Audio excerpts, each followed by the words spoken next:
নমস্কার সকলকে, good morning. কেমন আছো তোমরা সকলে? আশা করছি সকলে খুব ভালো আছো। আমরাও বেশ আছি। উইথ সুমনার নতুন একটা ব্লগে সকলকে জানাই অনেক অনেক স্বাগত। আজকের দিনটা বেশ রোদ ঝলমলে। কালকে বিকেলে আমি এগুলো কেচেছিলাম, সকালের দিকে না টাইম পাইনি, জানো তো। কালকে কিন্তু কোনো রকম শ্যুটও করিনি আমি, কিন্তু সকালের দিকে আমার টাইম হয়নি। এগুলো আমি সকালের দিকেই ভিজিয়ে রেখেছিলাম, ভেবেছিলাম স্নান করার সময় কেচে দেবো, কিন্তু আর টাইম হয়নি। আসলে কি বলো তো, মেয়ের পরীক্ষা আসছে সামনে, আর প্রচুর সিলেবাস দিয়েছে আইসিএসসি বোর্ডের, বুঝতেই পারছো।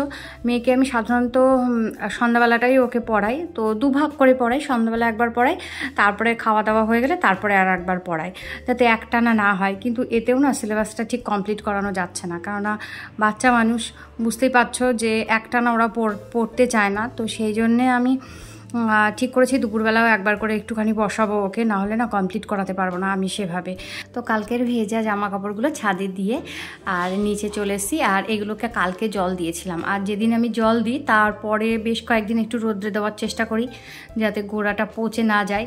আর এই ছোলা গাছটা আমার মেয়ে লাগিয়েছে, তো এগুলোকেও আমি একসাথে যত্ন করি। আর এই যে অপরাজিতাটা দেখছো, আমার জানলায় একটা অপরাজিতা আছে, তোমরা নিশ্চয়ই জানো যারা রেগুলার দেখো আর কি ভিডিও। নিচ থেকে আমার দোতলায় উঠে এসছে, প্রচুর ফুল হয়। আর এটা আমি বীজ থেকে লাগিয়েছি, দেখা যাক টবে কীরকম হয় না হয়। তো পাতাগুলো একটু কেমন কেমন হয়ে গেছে, তো এখন দেখি কিভাবে ঠিক করা যায়।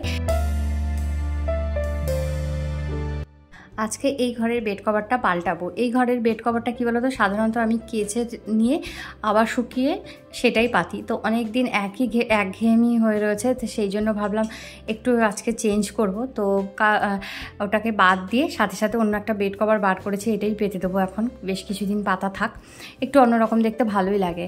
আর বাচ্চারা এর উপরে উঠে উঠে তোষকটা পুরো নামিয়ে দিয়েছে। আর এটার কিন্তু কোনো রকম ম্যাট্রেস নেই, হ্যাঁ। তো ভাবছি আমরা যে ঘরে শুই ওই ঘরে ম্যাট্রেসে শুলে আমাদের ভীষণ পিঠ ব্যথা হচ্ছে, তো ওই ম্যাট্রেসটা এই ঘরে আর নিয়ে আসবো। আর এই ঘরের মোটা যে তোষকগুলো রয়েছে সব ওই ঘরে রাখবো, তাতে করে আমাদের শুতে অতটা অসুবিধে হবে না। নতুন একটা ম্যাট্রেস নিয়ে এসছে, সেটা একদমই ভালো না। আর আমার বিয়ের দেখো কত বছরের পুরনো ম্যাট্রেস, সেটা কিন্তু শুতে ভীষণ আরাম।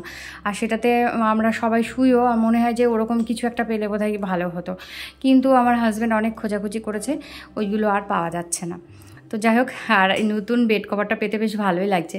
নতুন না ঠিক, বেশ কয়েকবার ব্যবহার করা, তবু অন্যরকম পেতেছি, তো বেশ ভালো লাগছে। আর এরপর চলে আসলাম, একটু ঝাড় দেওয়ার ব্যাপার আছে। আর এই যে বললাম না, আমার এখানে একটা অপরাজিতা গাছ আছে, এই জানলাতে আছে, আর প্রচুর পাতা পড়ে, তাতেও কিন্তু আমার কোনো অসুবিধা নেই। পাতা পড়ুক না, তাতে আমি ঝাড় দিয়ে ফেলবো, পরিষ্কার করবো, সেও ঠিক আছে, কিন্তু গাছ কিন্তু আমি কাটবো না, হ্যাঁ। আমার জানলার অনেকখানি অংশ কভার করে ফেলেছে, রৌদ্র অতটা লাগে না, তো দুই এক সময় হয়তো জামা কাপড় মেলে দিতেও খুব অসুবিধা হয়। আমার হাজব্যান্ড বলছিল যে গাছগুলো এবার একটুখানি ছেটে দাও, না হলে কিন্তু রোদ্দুর আসছে না, জামা কাপড় শুকাতে একটু অসুবিধা হচ্ছে। আমি বলছি একদমই না, যেমন আছে থাক।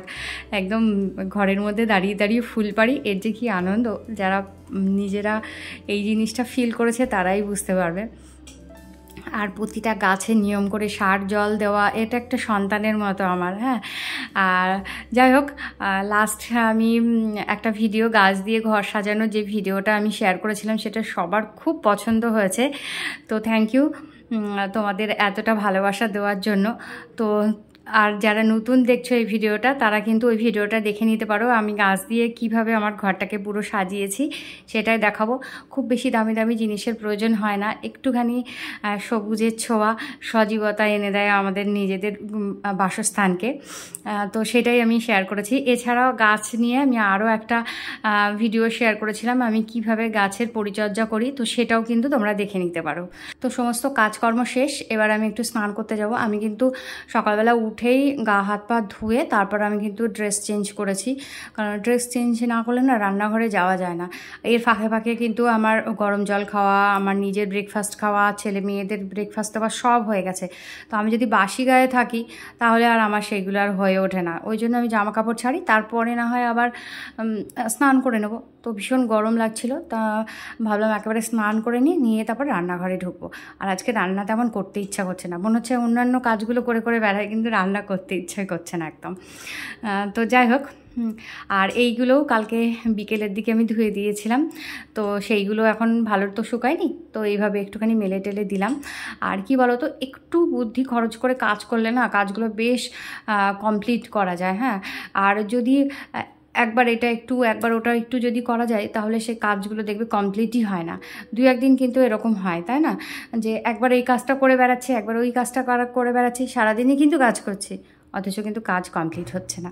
তো এরকম মাঝে মধ্যে আমার তো হয়। তো একটু বুদ্ধি খরচ করে কাজ করলেই কিন্তু খুব সুন্দরভাবে কাজগুলো কমপ্লিট করা যায়।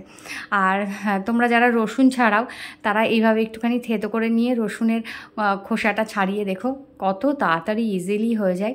আর এইভাবে তোমরা যারা মানে থেতো করে নিয়ে যদি তরকারিতে দাও না, তাহলে রসুনের ফ্লেভারটা অনেক বেশি ভালো হয় কুচিয়ে দেওয়ার থেকে।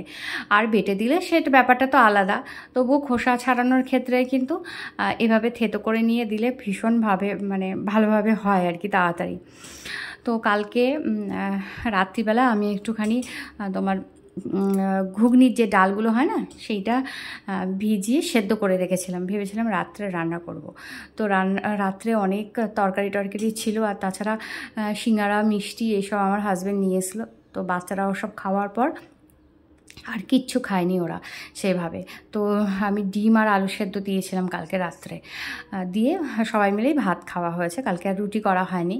তো সেই জন্য ভাবলাম এটা যদি রেখে দিই বাইরে তাহলে নষ্ট হয়ে যাবে, তো সেই জন্য এই যে ঘুগনিটা করলাম, খুব হালকা পাতলাভাবেই করেছি। আর ইদানিং আমি একটু অয়েলি জিনিসটা একটু বাদ দেওয়ার চেষ্টা করছি, দেখছি যে আমার ডবল এক্সেল জামাও এখন বেশ টাইট হচ্ছে। তো আমি চাই না আর মোটা হই। হ্যাঁ, আমার মোটা হওয়ার আর কোনো শখ নেই, সেই জন্য আমি একটু ক্যালোরি মেনটেন করে চলছি। দেখা যাক যদি কমাতে পারি, কি পদ্ধতিতে কমালাম সেটা তোমাদের অবশ্যই শেয়ার করব। যদিও আমি এর আগে অনেকটা ওজন কমিয়েছি, একদম কমে তোমার ডবল এক্সেল থেকে বোধহয় আমি এম সাইজে চলে এসেছিলাম। তো এবার আবার চেষ্টা করছি, জানি না আদৌ আমি পারবো কি না, যদি পারি অবশ্যই তোমাদের সাথে শেয়ার করব। আর এখানে দেখো, কালকে স্কুল থেকে ফেরার সময় মানে মেয়েকে স্কুলের থেকে নিয়ে আসার সময় ওই যে ঠেলা গাড়িগুলো হয় না, ভ্যানে করে নিয়ে আসে কাকুরা, তো ওনারা এই প্লেটগুলো নিয়ে যাচ্ছিল, মেলামাইনের প্লেট। তো 20 টাকা করে দাম নিয়েছে, তাই আমি ভাবলাম আমার গাছ রাখার জন্য বেশ ভালো লাগবে। তো এই দুটো গাছ আমি দুটো প্লেট নিয়েছিলাম। হ্যাঁ, খুচরো ছিল না সেরকম, তো ওনার কাছেও খুচরো ছিল না, তো আমার 40 টাকায় ছিল, তো 40 টাকা দিয়ে আমি দুটো প্লেট নিয়েছি, নাহলে আমি আরও কয়েকটা প্লেট নিতাম। ভালোই লাগছে। আর খাবারের কন্টেনারের যেগুলো আছে না, ওইগুলো দিলে নোংরাটা কভার হয় ঠিকই, কিন্তু জল দিলে জলটা বেরিয়ে আসে। আর এটার নিচে দেওয়া রয়েছে, এটা একটা স্টিলের একটা তোমার প্লেট, যেটা আমার একদম বাদ দেওয়া ছিল, আর ইউজই করি না, খুবই খারাপ দেখতে হয়ে গেছিলো, তো সেটা আমি এই টপটার নিচে দিয়ে রেখেছি। তো একটু উঁচু টাইপের কিছু হলে একটু জল দিলে না আর বেরিয়ে আসে না, মেঝের মধ্যে গড়িয়ে পড়ে না। কারণ মেঝেতে যদি গড়িয়ে পড়ে, এমনি টাইলস, তার মধ্যে যদি পা দিই জলে, তাহলে আবার পড়ে যাওয়ার সম্ভাবনা থাকে। তো সেই জন্য ওইটা দিলাম, আর দেখতেও ভালো লাগে। বেশ পিঙ্ক হোয়াইট জানি না কতদিন হোয়াইট থাকবে, তো যে কদিন থাকে সে কদিনই ভালো, 20 টাকার জিনিস তো। আর ওটা নিয়ে আসার পর থেকে আমার মেয়ে খাওয়ার জন্য পাগল হয়ে যাচ্ছিল, যে আমাকে এটাতে খেতে দাও। তো গরম জিনিস আমি ওটাতে দিতে চাইছিলাম না, আমি বললাম যে না শোন, আমি ওটা গাছের জন্য রেখেছি। তো তারপরে দেখলাম আর কিছু বললো না। তো যাই হোক, এখানে তোমরা দেখলে ঘুগনিটা করেছি, আর আমি করেছিলাম ডিমের তরকারি করার ইচ্ছে ছিল, তারপরে এটুকু করে আর আমার ভালো লাগছিল না, তো ভাবলাম ডিম তেল করি। আর কালকের মিষ্টি টিষ্টি আছে। মাঝখানে না আমি একদিন তালের বড়া করেছিলাম, তো তালের বড়া অনেকটা এখনও রয়ে গেছে, তো সেসব সারাদিন সব খাবে, তারপরে ঘি আছে, যা হয়ে যাবে। 12 মাস তো একই কাজ করতে আর ভালো লাগে না। তো রান্নাবান্না শেষে আমার কড়াই টড়াই সমস্ত মাজা কমপ্লিট, শুধু এই কটা বাকি ছিল, এই কটা একটু মেজে ধুয়ে নেব। আর রান্নার শেষে যদি রান্নাঘরটা একটু পরিষ্কার না থাকে না, তাহলে আর শান্তি পাওয়া যায় না বিশ্রাম নিয়ে। রান্নাঘর পুরোপুরি পরিষ্কার হয়ে গেলে বেশ ভালো লাগে, বেশ নিট অ্যান্ড ক্লিন লাগে। আর সব থেকে বেশি বড় কথা কি বলো তো, ঘরবাড়ি যদি পরিষ্কার না থাকে তো মানসিক শান্তিটা আসে না, দেখবে কিরকম অস্থির লাগে। তুমি শুয়ে আছো, বসে আছো, তাও কীরকম অস্থির লাগে না। আর তারপর এই চপিং বোর্ড আর এই তোমার ছুরিটা একটু কেটে নিলাম। ছুরির ওই কর্নারের জায়গাটা কালচে টাইপের হয়ে যায়, তো ওই জায়গাটায় মাঝে মধ্যেই পরিষ্কার করতে হয়। আর সামনেরগুলো কিন্তু কিচ্ছু করতে হয় না, ওগুলো এমনিই চকচকে থাকে। আর ওই পেছন দিকটা কীরকম তেল চিটে ভাব কি একটা কেমন যেন একটা হয়ে থাকে, তো ওই জায়গাটা আমাকে একটু মাঝে মধ্যেই পরিষ্কার করতে হয়, নাহলে পুরোপুরি পরিষ্কার থাকে না। আর এই চপিং বোর্ডটা আমি এইভাবে মানে বাসন মাজার যে স্কচ ব্রাইট থাকে, তারপরে তোমার সাবান থাকে, সেইটা দিয়ে ঘষে নিই। ঘষে নিয়ে ধুয়ে তারপর আমি একটুখানি তেল লাগিয়ে রেখে দিই। এর আগেও আমি শেয়ার করেছি। এইভাবে রাখলে কি হয়, চপিং বোর্ডগুলো দেখতে অনেকটা ভালো থাকে আর জিনিসটা নষ্ট হয় না। হ্যাঁ, তো চলো আজকের মতো এখানেই বিদায় নেব। আশা করব অন্য দিনের মতো আজকের ব্লগটাও তোমাদের ভালো লাগবে। ভালো লাগলে প্লিজ একটা লাইক, কমেন্ট আর শেয়ার করে দিও। আবার দেখা হবে নতুন কোনো একটা ব্লগে। সবাই ভালো থেকো, সুস্থ থেকো আর আমার এই ছোট্ট চ্যানেলটার পাশে থেকো। তো টাটা, বাই বাই।